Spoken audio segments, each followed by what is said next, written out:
Welcome again to Inform Kenya, the NBC video series that is seeking to give civic education to our congregation and beyond.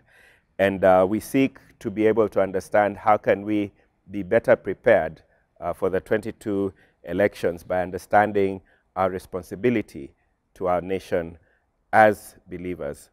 Our guest today was the second clerk of the National Assembly after independence, and want to warmly welcome Mr. Japhet K. Masya. Karibu sana. Asante. Kindly give us a brief. What is the role of the clerk of the National Assembly? In short, the clerk of the National Assembly is the chief executive of Parliament. Mm-hmm. Is the accounting officer, is the authorized officer. Authorized officer means, for example, under our circumstances, I was an employee of Public Service Commission. Mm-hmm. So all the staff in the National Assembly, Mm-hmm. I had delegated powers from Public Service Commission Mm-hmm. to employ them, Okay. to sack them or recommend where they are sacking. Okay. So that's what authorized officer means. Mm-hmm.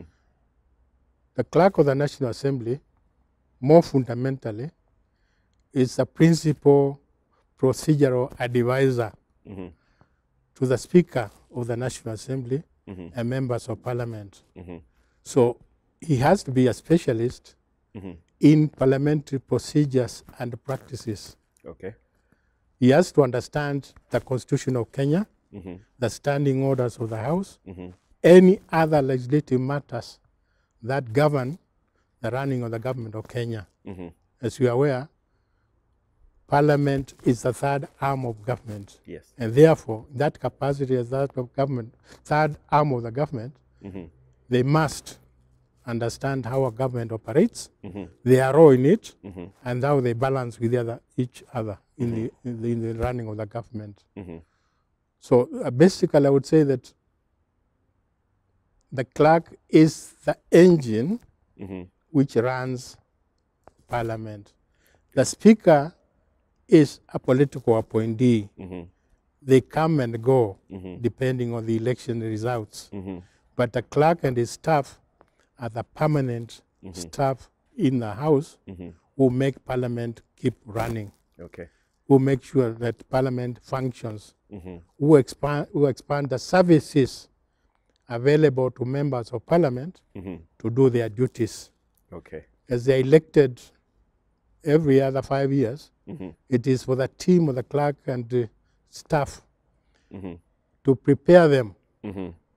to do their new assignments. Okay. Interesting you say that, because one of the questions that Yeah, I know we will go there. yes, but we can go there now, because you've raised it, and it's an interesting point you've made about the dependence that the politicians have Yeah. on the clerk of the National Assembly and their staff. So how do you go about building the capacity of these elected representatives? It's one of the issues you have to deal with, which I don't know whether we have enough space, is the role of political parties. Mm-hmm. The political parties are the ones who choose these candidates to come for Parliament. Mm-hmm. Why are they nominating them? Mm-hmm. What capacity do their candidates have Mm-hmm. to come and run Parliament? Mm-hmm. Because when they are elected to Parliament, Mm-hmm. they are supposed to assist the executive Mm-hmm. to run the government. Yes. So when you are electing a member of Parliament, Mm-hmm. you are electing both a potential minister Mm-hmm. and a potential backbencher. Okay. That potential minister must have the capacity to run a ministry. Okay. That potential backbencher must have the capacity to play the role, effective role, Mm-hmm. of a member of Parliament, Mm-hmm. which is to interrogate, Mm-hmm. analyze, Mm-hmm. and critique Mm-hmm. the policies of the government that they bring to the House on a regular basis. Mm-hmm. also to critique and analyze the budget that the government brings, on the executive you want, brings regularly. So that, in fact, one can say a lot of time in the House is used in debating government budgets, but also policies that are brought by the government occasionally now and then. Okay. So that member of parliament must have the capacity to critically look at the policy paper that has been brought to the House, for what purpose, and how that paper, the implication of it in the economy and the running of the country. And it's the role of that member of parliament who has been elected as a representative of the people to ensure the people get a good deal. Yes. Yeah. You've used some very interesting phrases, critique and analyze. Yeah. And yet this representative has been sponsored by their party, but they are supposed to critique technically the party that has sponsored them. Yeah, yes. Because the executive will probably be from their party if they're the majority. Yes. Yet the experience we have is more of, you know, rubber stamping. So in essence, they are not playing the role that they're supposed to play. No, let me clarify one point. When you go for elections, the political parties in the field, they have candidates. They are sponsoring, hoping they will get a majority, so that in the new parliament, in the case they are the government, they have the capacity to run that government using those members. Now, those members who have been elected under the auspices of those parties, when they come to parliament, they must ensure the manifesto of their party is implemented. Okay. Because that's why they were sponsored by their parties. Yes. But that does not mean they pass that, whatever is brought to them, just like casually like that. They have to critically look at the policy being brought to them, whether it conforms with what they said and its implications in the running of the government. So that what happens normally is that the parliament creates committees in which several members sit in those committees. If a paper is coming, a session paper is coming to the House, the minister responsible is allowed to sit within that committee, and that particular group of members will critically analyze that paper, make recommendations, which the minister can buy or refuse to buy, because he has been sent, if you want, by the cabinet. The papers originated from the cabinet.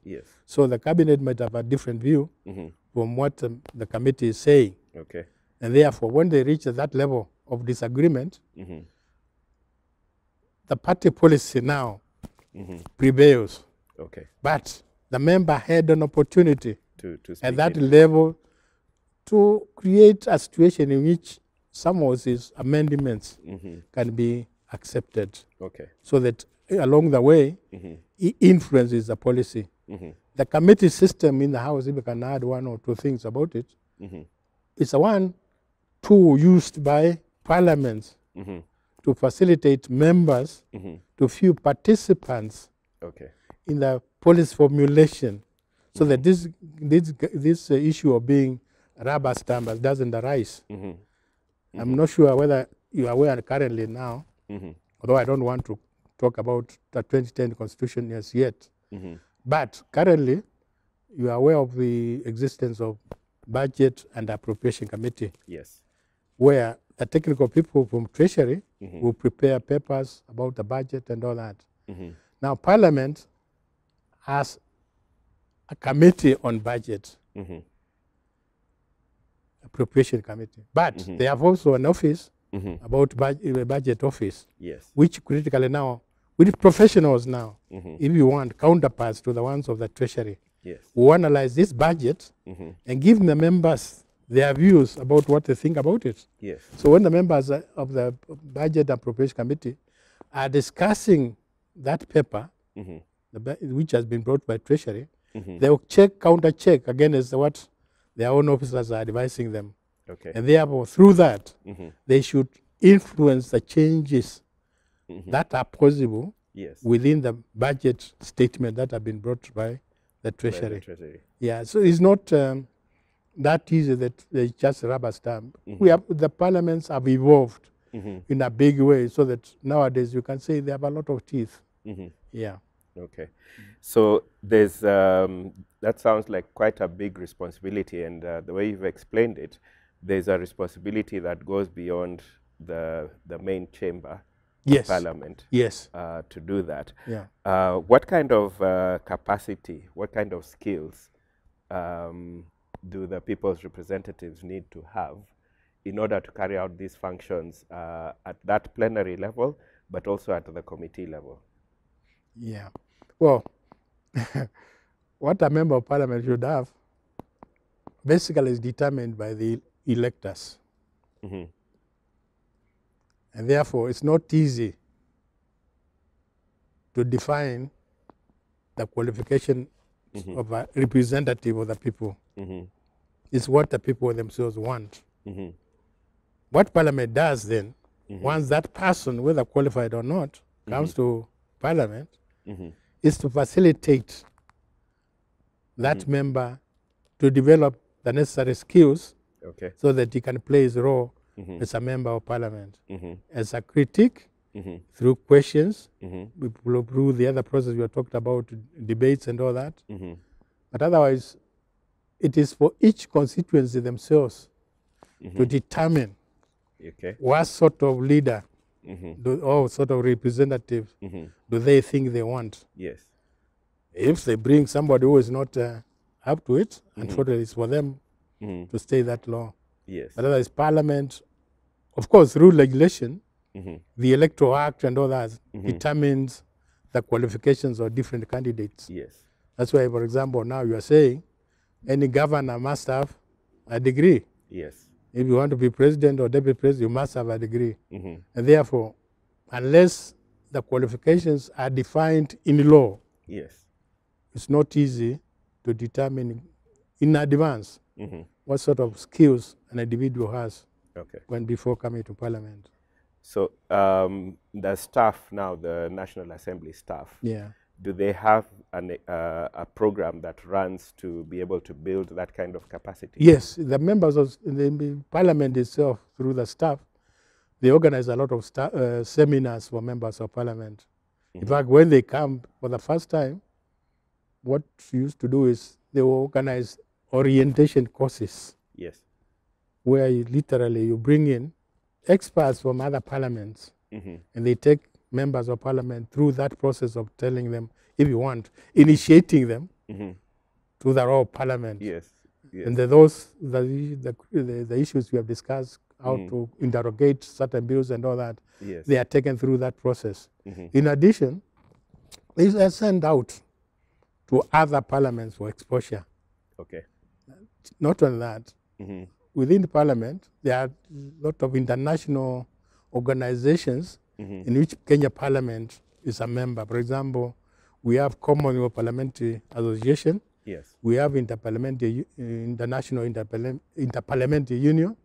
We have other organizations like that. And members are sent to those forums so they keep on interacting with other members to study and understand, be exposed to the world, what happens with other parliaments. So the exposure is there, it's extensive, I must confess. Yes. For example, when we became a multi-party system at election 92, when we started 93, the new multi-party parliament, because we are not operated for almost since 63, 64. Yes.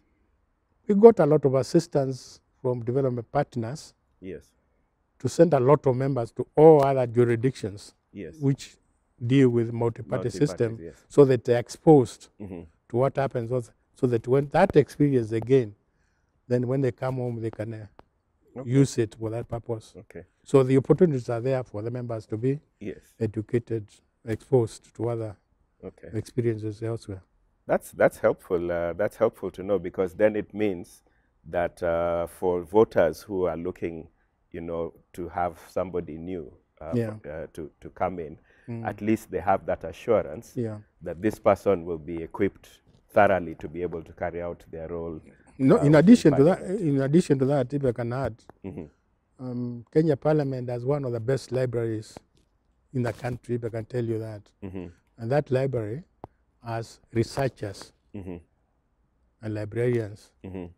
And each member currently, I think, is entitled to a personal assistant. Okay. And I think most of the personal assistants are also graduates. So a member wanting a paper on any particular issue, you ask those groups to prepare a paper on for them, so that they can read before doing whatever it is that he does. So that the facilitation, even within Parliament itself, for those members who want to read, who want to be serious about their work, is available. Yes. Yeah. Actually, I was going to say just what you said, who want to be serious. Yeah. So it's actually literally up to the representative for this to choose what because they want. everything they need to be effective is actually available to them. That's true. Okay. What about the voters themselves? Does Parliament have a system or a practice that helps voters to know or to understand the operations of the National Assembly, so that when they are picking their representatives, they sort of have an understanding of what they are going into? We used to prepare for what we call outreach of Parliament. By the time I left, which the under said is under the old constitution, we had constrained in terms of money, resources to plan some of the things. But I'm aware since the creation of Parliamentary Service Commission, a lot of resources have been made available. So I'm sure now Parliament has the capacity to organize outreach seminars. For example, when we have Nairobi International Show, there will be a kiosk somewhere manned by members of staff from Parliament, or any member of the public to ask queries about how our Parliament operates. Not only that, the office of the clerk should have the capacity now to send staff to any institution, including schools, who want to be taught about Parliament. That should be available by now, that they should send especially clerks to go and teach students and all that to learn more, because Parliament belongs to Kenyans. And the more they understand it, the more protective of the institution they become. And that protection is the main protection of Parliament, is the main role the members of staff of Parliament. That's why they are a continuous, permanent feature of Parliament, to ensure Parliament continues. Actually, it's interesting you mentioned that, because it's triggered a memory that I didn't have earlier. Over time, we actually got the standing orders when we were in school. So that's an interesting thing. Now, for that outreach program, can it be initiated by the people who benefit? For example, can a school or a church, approach Parliament and say, we would like to have one of your staff come and help us understand? Yes, the institutions can apply. Not on that, I'm sure you are aware that all these institutions are sending their delegates to Parliament every other day, visiting Parliament, what happens, students, and any other organization that wants to learn about Parliament. So they are facilitated by the sergeant at arms, went to visit, and they're taken around by members of staff, taught about a lot about, as they are taken around, what happens in each room, where, and all that. Back, I remember I was a student in the secondary schools during colonial period, the Legico times. We used to visit Legico, where some of us used to enjoy the debate between the different factions, because the Africans were a minority, but they were trying to literally defeat each other in terms of debates. And it was very interesting. So that thing persists, and I'm sure today there are more Kenyans who visit Parliament than any other time. Okay. Just to be taken around, taught about everything. And then they're also given those documents which are necessary for them to learn more. Okay. Plus, I think now, even now, the Parliament should have been the first one to put the materials of Parliament in the internet, so that the bills, whatever it is, you can access it in the internet, so they can follow even on your own without reference to that. Yeah. Okay. So again, and for the voter, we have all the opportunities that we need to understand how the National Assembly works, and therefore to be well informed about what kind of representative you should choose. We choose to go in there.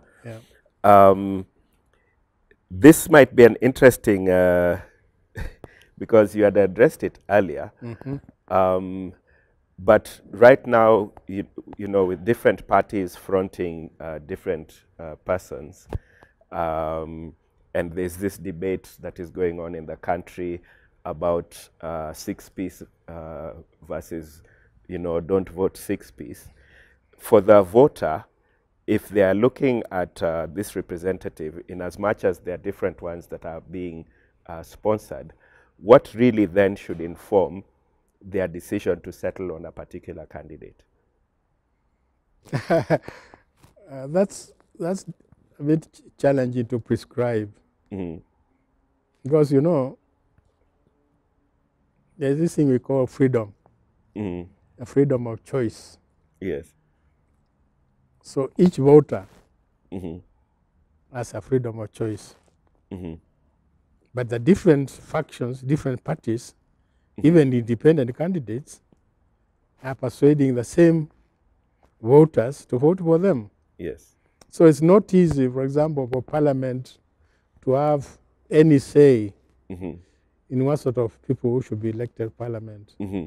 It is for the voter himself or herself to make that final decision based on what I'll call their interests, how they think their interests will be promoted by that particular individuals. As we were saying, what sort of qualities does that individual have that the voter thinks will bring benefits to them? And therefore, the personal judgment of the individual voter is the one which will prevail. Of course, you are aware the parties themselves are going to influence that thinking of that voter. So the role of the political parties becomes very critical in terms of who are returned to Parliament. As we said, the major parties want to have majority in the House so that their policies can be carried out. And therefore, they want to influence who comes to Parliament, hence the 6-piece thing, because they want to have the majority. So whatever policies they have enunciated in their manifesto will have a place in the management of governance of government later on. So they will literally, they'll fight hook and crook to make sure that they get majority. And it is their, because their candidates have been so nominated, you allow them to do exactly that. Before I ask you to give your parting shot, what is the role of integrity when it comes to the responsibilities of a representative of the people? That's a challenging one, which again has to be determined by the voter. But traditionally, Parliament was very strict in terms of what sort of games the MPs were playing when they come to Parliament. So the integrity of the individuals elected to Parliament matters quite a lot. I must confess, I was a bit upset and surprised because when he had multi-party system election in '92 and the new Parliament started in '93, we had one of the best educated parliament in Kenya. Yes. But some of the elements which cropped up as a result in the operation of parliament surprised me. Because some of the members of parliament who had been elected, because they had failed to win the majority to form a government, they felt frustrated. And in a way, the question of integrity arose. Yes. We discovered that when certain members were asking questions, Yes. they were being sponsored by external interested groups. So that the whole process, the integrity of questions and answers became a bit awkward. I had been in the parliament since beginning on 72. But 1993 Yes. is the first time I had questions of integrity in terms of members asking questions that a tender has been issued. Yes. And because the losers are not satisfied, they will bribe a member of parliament to ask a question so that the winner of the tender doesn't get move on. Yes. So that's where the integrity issues, to me, started creeping in parliament. And I'm saying it was unfortunate because we had a new crop of people, highly educated. Yes. We should have known better. So one can say, inside, that's where the rain started beating us. Because unfortunately, that culture has cropped up, and I'm quite confident, aware. Yes. It has penetrated the operations of committees, so that the chief executives of different parastatals, when they appear before those committees, they are coerced by certain members to give them something so that they don't molest them. This is for the Kenyans to determine what sort of thing they want. Yes. But Parliament itself has the tools. There's a committee called Powers and Privileges Committee of the House. Yes. That's supposed to look into the integrity of each member.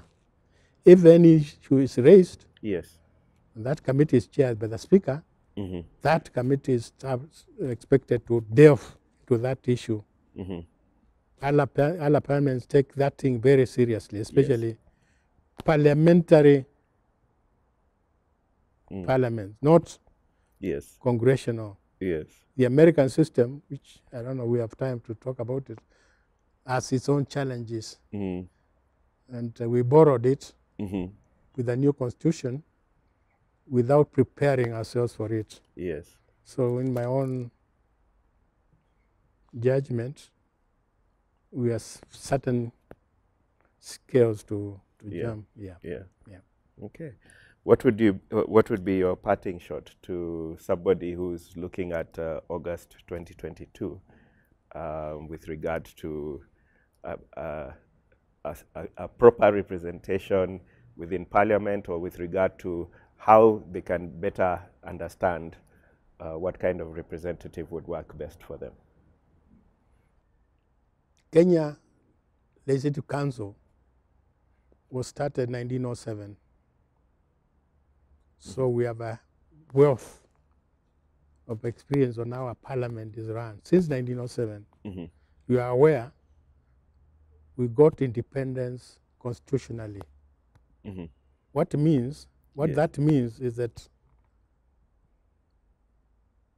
the legislature of 1907, from that period, whatever was being done in the House of Commons, UK, we borrowed those rules, we borrowed those laws. And at independence, we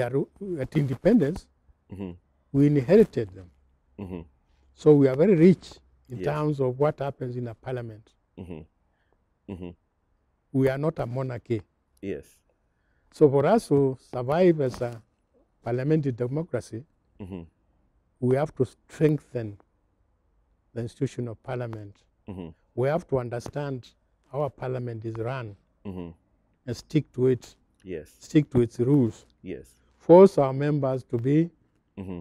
to stick to the rules of a parliamentary institution. Yes. As we said, as I said earlier, the members of staff of parliament Mm-hmm. are there to ensure Mm-hmm. the institution of parliament continues. Yes. As we said, we are not a monarchy. Yes. So it's for every one of us, Kenyans, Mm-hmm. to make sure the institution of parliament survives, Mm-hmm. notwithstanding the challenges, Mm-hmm. but we keep on improving on it. Yes. Its operations Mm-hmm. and whatever it is. Mm-hmm. We share a lot of things with other, especially Commonwealth countries, Yes. parliaments, Yes. and we keep on exchanging those experiences. Mm-hmm. Whenever we have a challenge, we normally interact very seriously. Mm-hmm. We say, I have this problem, Mm-hmm. this country, how did you deal with it? Mm-hmm. And we exchange that information, Yes. and we find ourselves in a very good place. Okay. Yeah. Thank you very much, Mr. Masya, for your time and for just really opening our eyes to how Parliament runs, and especially, I think at a personal level, very glad to hear about the training of both the representatives, but also the public in terms of the operations of Parliament. And thank you very much for your time. Thank you very much. Please join us in our next series, next session of Inform Kenya, as we continue to prepare ourselves for the August 2022 elections. And please remember that we each have a responsibility to our country. So be blessed and carry out your duty.